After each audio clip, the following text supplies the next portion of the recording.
저는 방송과 유튜브에서 머니 트레이너로 활동하고 있는 김경필 멘토입니다. 누룽지 유튜브 채널 구독자 여러분 대단히 반갑습니다.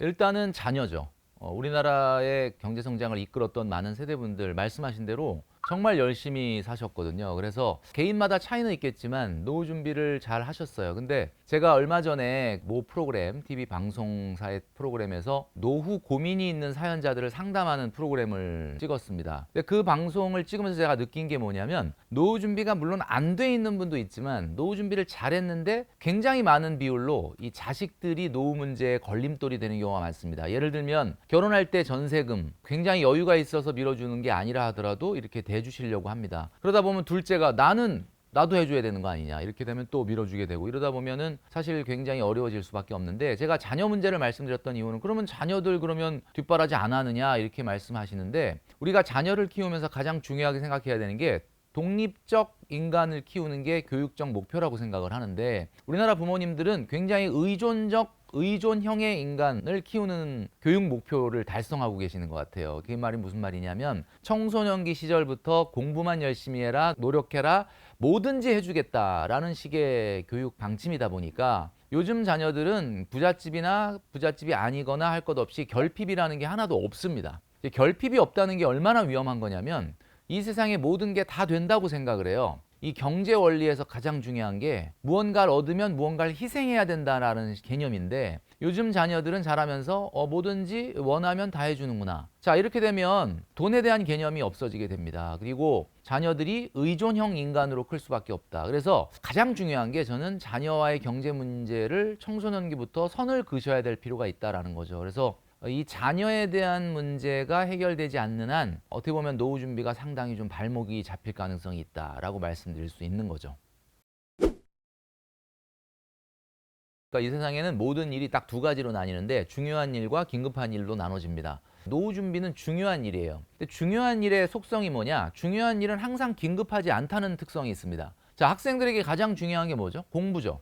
학생들도 잘 알고 있죠. 그런데 가만히 생각해 보면 공부는 긴급하진 않습니다. 왜냐? 내일부터 해도 되고 다음 달부터 해도 큰 문제는 안 생기죠. 한마디로 노후 준비가 왜 이렇게 안 되냐라고 하는 것은, 노후 준비는 중요한 일이기 때문에 사실은 오늘 하루로 보면 긴급하지 않다. 끝없이 미래로 미룰 수밖에 없는 일이다라는 이야기입니다. 그래서 성공하는 사람들은 놀랍게도 긴급한 일보단 중요한 일을 먼저 한다고 합니다. 에이, 진짜 그럴까? 진짜 그렇습니다. 과거에 보면 공부를 굉장히 특출나게 잘하는 친구들 한번 보시면, 학교 갔다 와서 학교에서 오랜 시간 매여 있었으니까 일단 긴급한 일이 놀아야 된다는 게 긴급하잖아요. 사람이라는 건 누구나 똑같습니다. 긴급한 게 빨리 좀 배고프니까 뭘 먹어야 되고 놀아야 되는데, 희한하게도 공부를 정말 잘하는 친구들은 믿기지 않겠지만 일단 중요한 숙제를 하고 놉니다. 이게 그래서 중요한 건, 성공한 사람들은 중요한 일을 먼저 한다. 긴급한 일을 하는 사람들은 대부분의 평범한 사람들인데, 긴급한 일을 하다 보면 하루가 다 가요. 그럼 어떤 생각이 들죠? 퇴근 시간이 됐네. 중요한 일이지만 이건 안 긴급하니까 내일 하자. 이렇게 긴급한 일을 하다 보면 중요한 일은 끝없이 미래로 미뤄지게 된다. 노후 준비는 그래서 목표를 딱 정하는 게 중요한데, 대부분 사람들이 목표가 없다라는 게 문제입니다. 자, 왜 목표가 없을까요? 왜냐하면 아무도 그런 걸 누가 가르쳐 준 적이 없기 때문에. 자, 우리가 학생 시절로 돌아가 보면 무슨 학교에 무슨 과를 가겠다라고 목표를 정한 친구들이 공부를 열심히 하든가요? 아니면 그냥 점수 나오는 대로 간다라고 하는 친구가 열심히 하든가요? 답은 딱 정해져 있습니다. 다시 말해서 여러분들이 노후 준비가 안 되고 기성세대들이 노후 준비가 안 됐던 이유는 그 누구도 노후 준비의 목표를 가르쳐 준 적이 없기 때문이죠. 노후에 대한, 은퇴 시기에 대한 착각이 있습니다. 우리 기성세대들 같은 경우는 대부분 60대 정년퇴직을 하죠. 그리고 이걸 바라보고 자란 지금 30, 40대 분들은 자기가 직장에 있는 상사들이 60대에 은퇴하는 걸 보고 나도 그쯤 정도는 은퇴하겠구나 라고 생각을 합니다. 자, 그런데 90년대생부터는 평균 수명이 굉장히 기하급수적으로 증가를 해서 1990년대 이후에 태어난 사람들 같은 경우는 평균 기대 수명이 90대 중반입니다. 이 얘기는 무슨 얘기냐면 평균보다 더 안 건강해도 90대 이상을 산다라는 얘기거든요. 그러면 예를 들면 조금 운이 안 좋아서 평균보다 더 건강하다. 그러면 그냥 바로 100세. 근데 우리가 과거의 고정관념으로 생각하고 있는 60세에 은퇴한다? 그러면 소득 없이 40년을 살아야 되는데 우리나라의 국민연금이라는 공적연금 제도는 우리나라의 평균 받았던 평생 소득의 한 43%에서 46% 정도의 소득 대체율을 목표로 하고 있거든요. 근데 실질적으로 봤을 땐 그게 평균이기 때문에 국민연금만으로 살아가기는 어렵단 말이에요. 그래서 실질적으로 우리가 착각하는 것은 지금 80년대 후반 이후에 태어나신 분들은 60이 은퇴 시기가 돼서는 안 되는데 고정관념이 우리 부모님이나 선배들이 60세에 은퇴하는 걸 보니까 나도 그냥 그쯤이면은 은퇴하겠구나, 일을 안 하겠구나, 경제활동 안 하겠구나라고 생각하는 이 착각, 이것이 사실은 노후 문제의 걸림돌이 되고 있다, 이렇게 말씀드릴 수 있는 거죠. 자, 그러면 제가 오늘 영상을 보시는 많은 분들과 함께 노후 준비를 한번 어떤 목표를 가져야 되는지를 한번 생각해 보도록 하겠습니다.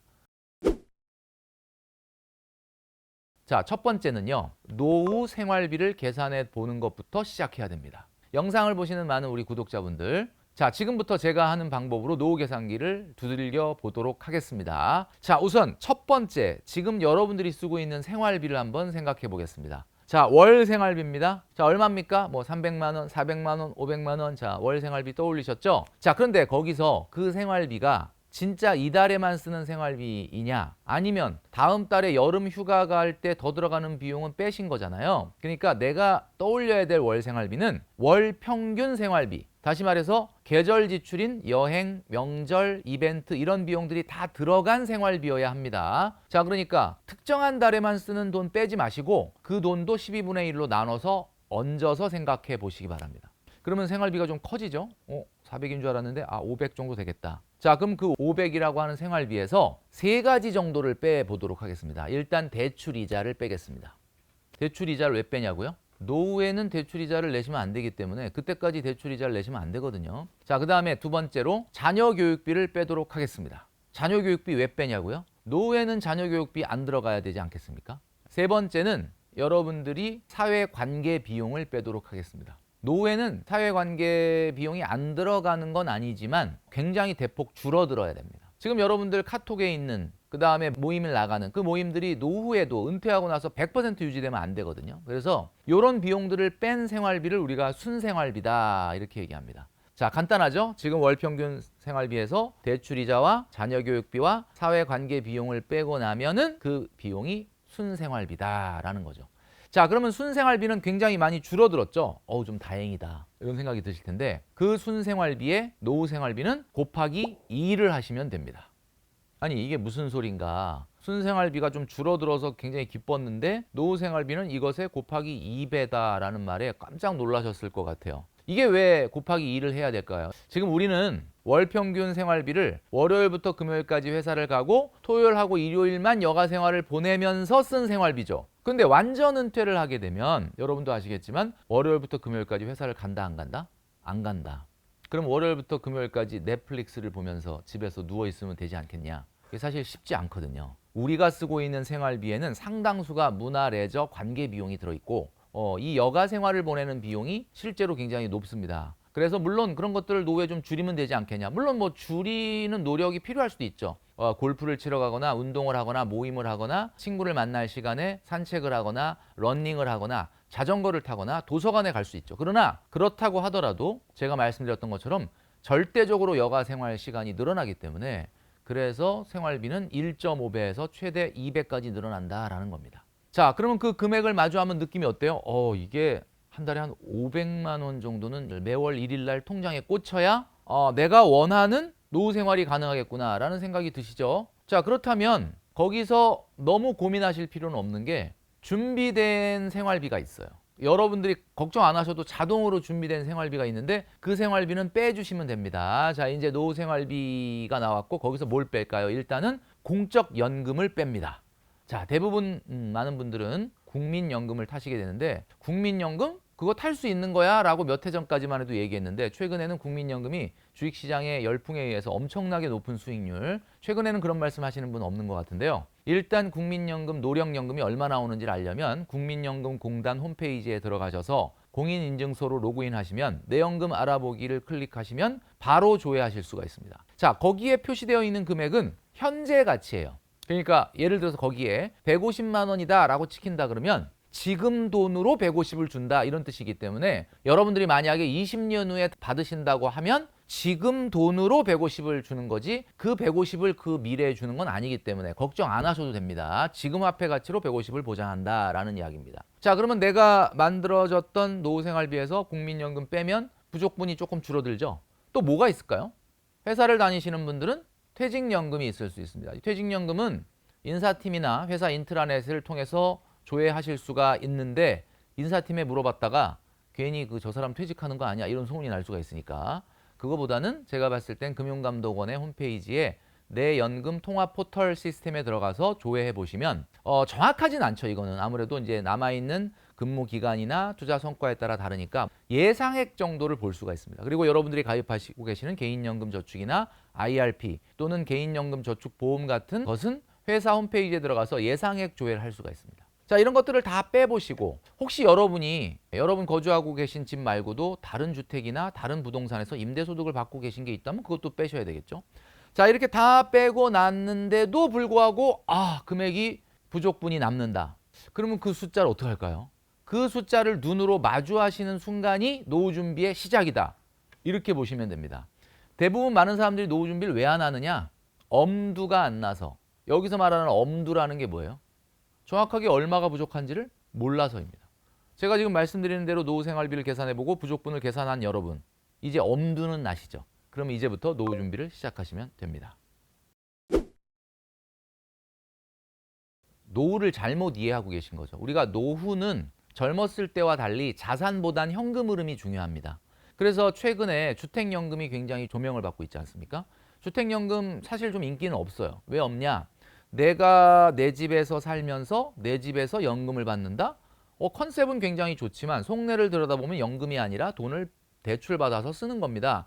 그래서 이거를 영모기지론이라고 하는데 사실 컨셉이 너무 좋잖아요. 내가 내 집에서 살면서도 안정된 생활비를 쓰고 나중에 내가 언젠가 죽으면 내가 받았던 생활비와 그 집값을 비교해서 집값이 크면 나머지 차액은 자녀에게 상속하고 모자라도 주택금융공사가 청구하지 않는다. 얼마나 좋습니까? 그런데 왜 인기가 없느냐? 첫 번째는 집값이 오른다라는 거예요. 내가 내 집을 맡기고 오늘 연금액을 딱 확정하면 그 연금액은 안 바뀝니다. 집값이 올라가도 더 주질 않아요. 그러니까 사람들은 집값이 올라가는데 연금액이 고정되면 기분이 나쁘다. 사람들은 이제 자산에 좀 관심을 갖고 있으니까. 그다음에 두 번째 이유는 주택연금을 과감하게 실천을 해서 집이라고 하는 부동산을 유동화해서 쓰셔야 되는데 자녀 눈치를 봅니다. 자녀들이 주택연금을 하려는 부모를 막아서는 경우가 많아요. 그 집은 놔줘야 되는데 주택연금 하면 남는 게 없을 거 아니냐. 이렇게 이야기하는 거죠. 근데 여러분 제가 말씀드렸잖아요. 자녀를 의존형 인간이 아닌 독립형 인간으로 만든다면 자녀는 이런 말을 할 겁니다. 아버님, 어머님, 저 걱정하지 마시고 그 집으로 유동화하셔서 생활비를 풍족하게 쓰십시오 라고 하는 자녀로 키우셔야 됩니다.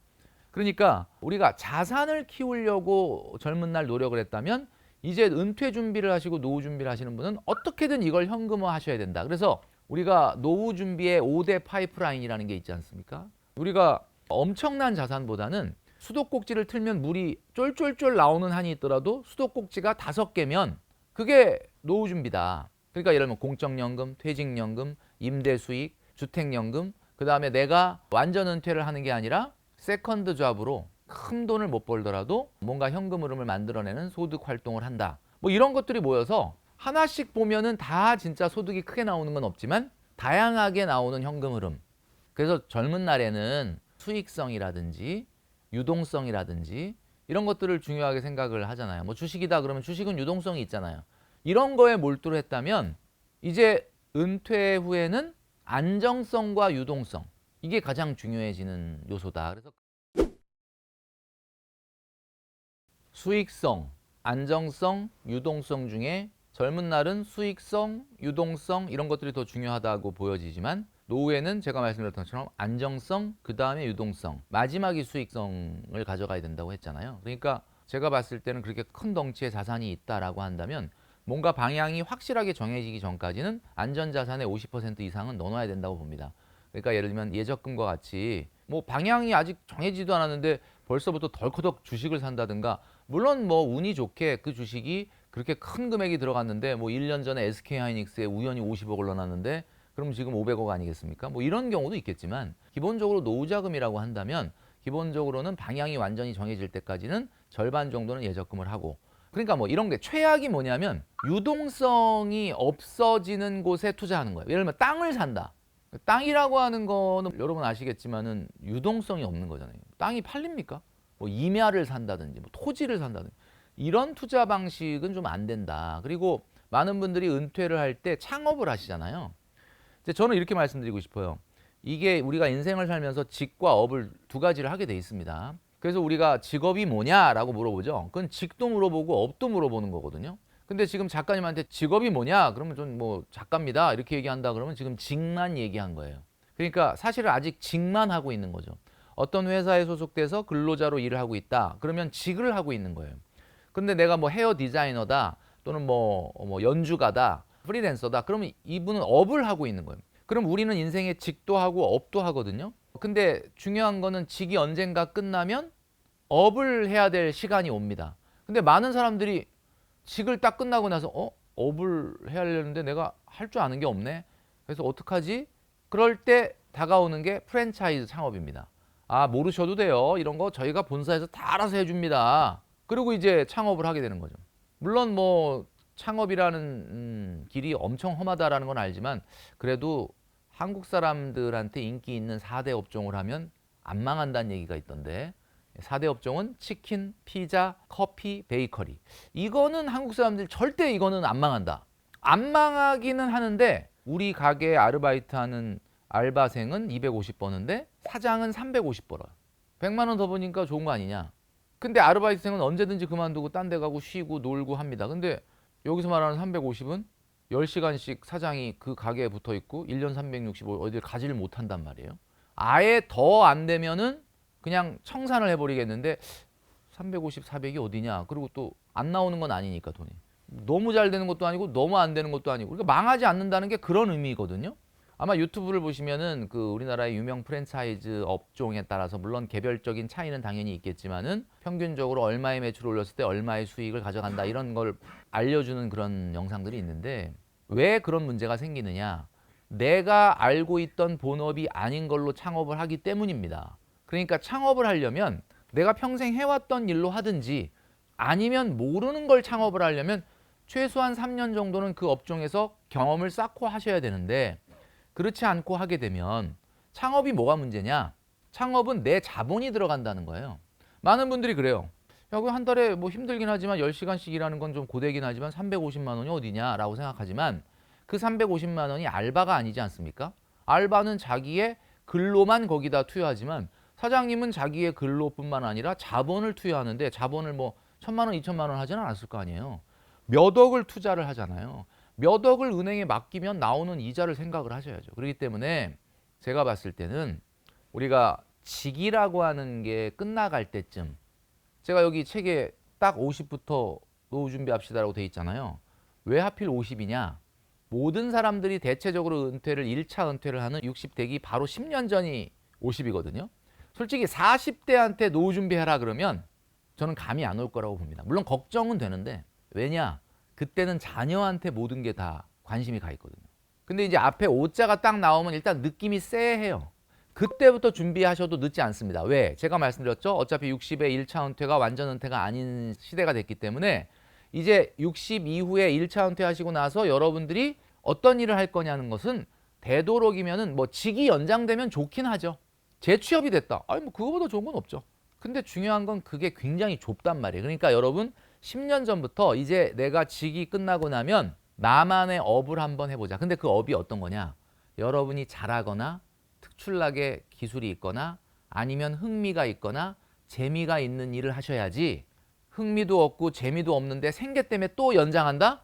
물론 뭐 어쩔 수 없이 하는 분들도 있는데, 되도록이면 제2의 세컨드 라이프, 그러니까 60부터 70까지는 소득이 많이 떨어지더라도 여러분이 흥미와 재미를 느끼고 있는 일을 도전을 해야 됩니다. 그러려면 준비 기간이 필요하고, 그래서 제가 50부터 은퇴 준비를 해라라고 말씀을 드리는 거죠. 절대 늦지 않습니다. 근데 솔직히 말씀드리면 노후 준비라는 개념은 우리가 노후의 기간을 몇 년 살아갈 거냐를 본인이 결정을 하는 거기 때문에 누구나 대한민국 국민이면 무조건 60부터는 일하지 말고 그냥 벌어놓은 걸로 살아야 된다 뭐 이렇게 정해져 있다면 딱 늦은 나이라는 건 고정되겠지만 그게 아니잖아요. 내가 완전 은퇴를 언제로 할 거냐에 따라서 달라지는 거잖아요.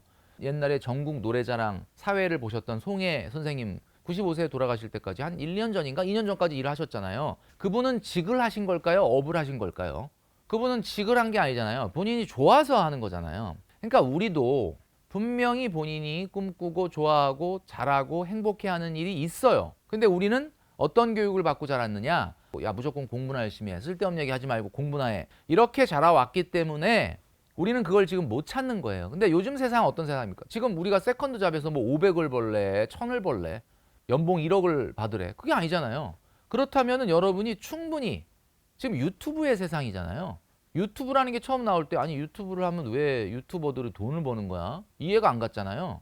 그 유튜버들 중에 보면은 삶의 지혜가 되고 정말 유익하고 피가 되고 살이 되는 어떤 정보도 있지만 여러분 솔직히 보시면 저런 걸 그냥 왜 하는 거지? 이런 것도 있잖아요. 근데 그거는 여러분 아시겠지만 옛날에는 돈이 될 수 있었던 컨텐츠가 아니지만 현대인은 시간이 많이 남거든요. 현대인은 심심해요. 이제 앞으로 더 심심해질 거야. AI 시대가 되면. 왜냐면 간단한 반복 업무는 다 AI가 해주니 시간이 남아요. 그럼 뭐 하겠습니까, 여러분? 그 시간에 드라마를 보든지 컨텐츠를 소비하겠죠.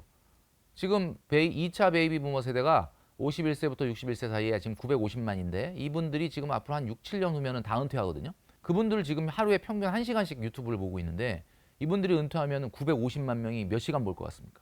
더 본단 말이에요. 그러니까 여러분, 나는 컨텐츠가 없는데요. 왜 없어요? 여러분 인생 자체가 컨텐츠다. 무슨 얘기냐? 내가 어떤 컨텐츠를 해서 유튜브를 성공을 해서 소득을 올리겠다. 그 생각을 하지 말고 그냥 여러분이 좋아하는 걸 하세요. 중요한 거는 뭐 유튜브는 그냥 하나의 예시를 말씀드린 거고 여러분이 좋아하고 즐거워하고 행복한 일이 충분히 돈이 될 수 있습니다. 요즘 세상은 그렇거든요. 그렇기 때문에 연구하고 생각하고 개발을 하셔라. 그래서 50부터는 내가 60세 이후에는 돈을 정말 적게 벌더라도 내가 해보고 싶은 일, 아침에 눈을 떴는데 회사를 안 가네? 그럼 한동안은 너무 즐겁거든요. 근데 이게 조금 한 달, 두 달 지나면 아침에 눈 떠서 막 어딜 가야 되고 스케줄이 있고 아 오늘 뭐 해야 되지? 참 이런 기쁨이 사라지니까 인생이 굉장히 공허해지더라. 그러니까 제가 말씀드리는 것은 물론 돈이 없어서 생계형 경제 활동을 해야 되는 사람이야 배부른 소리 하고 앉아있네 라고 얘기하실지 모르겠지만 어쨌든 60 이후에 여러분들이 70까지 75세까지는 사회활동을 연장을 하셔야 되는데 그 사회활동이라고 하는 것이 끊기게 되면요. 돈, 건강, 외로움이라는 3대 악재가 등장을 합니다. 여러분들은 참 느낌이 안 오죠. 왜? 지금 여러분 돈 있잖아요. 돈 버니까. 그 다음에 건강하잖아요. 외로움? 뭐 회사 나가면 사람 맨날 북적북적 되는데 친구도 있고 회사 동료도 있고 없잖아요. 그러나 퇴직을 하고 은퇴를 하게 되면 돈, 건강, 외로움이라는 3대 악재가 생긴다는 뜻이고 이것을 한 방에 타파해 버릴 수 있는 게 놀랍게도 워킹입니다. 워킹을 없앨 생각을 하지 마시고 줄일 생각을 해라. 업을 찾아내는 것이 노후 준비의 가장 중요한 60부터 70까지의 세컨드 라이프에서 여러분들이 해야 될 일이다라고 말씀드릴 수 있는 거죠.